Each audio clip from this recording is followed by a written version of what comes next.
Virtual Guitarist presents Inside Sound Minds, an exclusive behind-the-scenes look at leading artists in sound and music. In Episode 1, Brazilian composer Heitor Pereira talks to us in his studio and shares his wisdom on Minions, how film scores are like fruit salad, and why this might be the best time ever to be a composer. I'm Heitor Pereira, a Brazilian composer based here in Los Angeles. I've written music for movies like Despicable Me's 1 and 2, and then the Minions, Angry Birds. I come from Brazil. Happy to say it's a very musical place, and I come from a very musical family.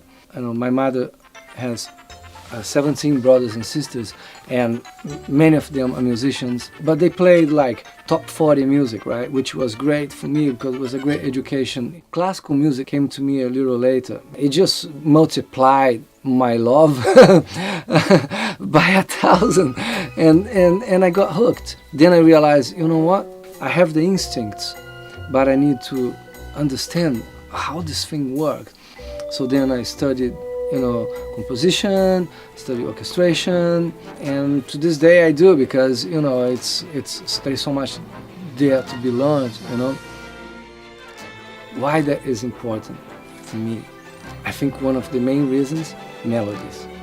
Every song needs a good melody to convey the message.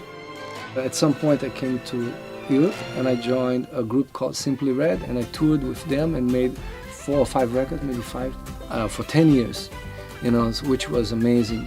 Then I moved to America, did lots of session work here, and then I met Hans Zimmer, and Hans introduced me to the world of film. And that was another big educational change in my life, and that's where I'm staying today. It's like I feel that I found my home. All those melodies from the crib to all these artists that I've played with, and then all this influence of the classical music, they can all be put to practice in film music. I think it took all these years to prepare me for this phase of my life, and I'm very thankful for every little note that I played and I was played to. In order to keep the creative process creative, every day that I walk into this studio, I approach it in a different way. Does this sound complete that character? Does this sound add something to it on top of the orchestra and all the acoustic instruments? I may one day start a cue where I grab the microphone, look at picture, and sing, and then I orchestrate that thing that I sung. Very soon that voice disappears. So it was born from, totally instinctive kind of thing. Other days I grab one of these keyboards, choose a sequence, press play, and start improvising on top of that. For the type of movies that I've been making lately, which 90% of them are animated movies, the plugins, they also help me to personalize, the film. And 9 out of 10, yes, they do. Because it's orchestration, right? It's not that all of a sudden, like the ukulele, I would say, takes over the whole score. No, the ukulele is there to guarantee that thing. The plugin is the same, it's there just to be part of that, like fruit salad that tastes amazing, so it's not just one fruit.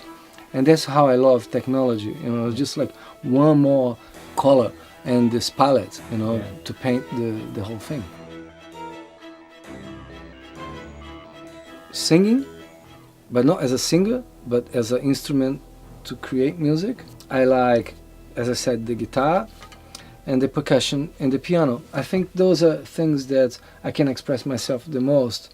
Synths, I like synths, I'm totally into synths now. But I like loopers, like this kind of stuff, right? This electroharmonics one, right? And so it frees me from the idea of quantize. No, it's just a sequence. And the same thing with the sequences from the electron stuff, The only problem is as I said before, is having the time to master it. So you know what I do? I have somebody else a technician that I hire, and that person reads the manuals for me and tells me, well, how can I get a good kick out of this thing? How can I get instead of the piano roll, be a guitar neck. Not instead, actually, on top of. So you can write music, visualizing the guitar neck, and for that matter, you can personalize it. I play a 9-string guitar, and why do I do that? Well, because the 9 strings cover the range of the orchestra, the 6 strings doesn't. So if I can personalize a guitar neck as a piano roll of 9 strings, and visualize the music like one does in the keyboard, I visualize the music also in the guitar neck, when necessary.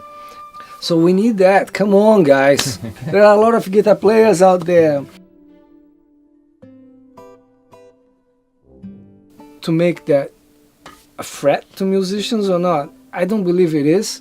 I think what it did with the years, the majority of people that didn't have enough information, enough opportunity to be educated and going to school to write music for an orchestra or for whatever ensemble we are talking about, be a jazz group or electronic music.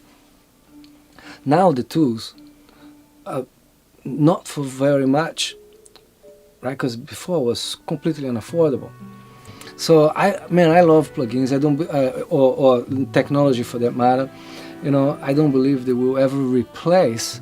It's just because we will, and people will just understand more and more what they are there for, and be actually thankful that they came to play.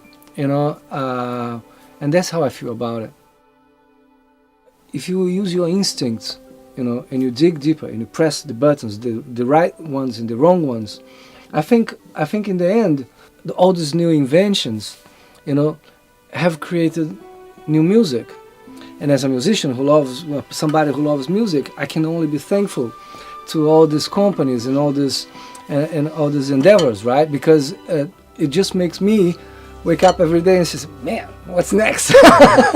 Who is doing the new stuff? But the thing is, there is always the new stuff, because music is new always to somebody. That's what I meant about, I really believe that this is the best time to be a musician.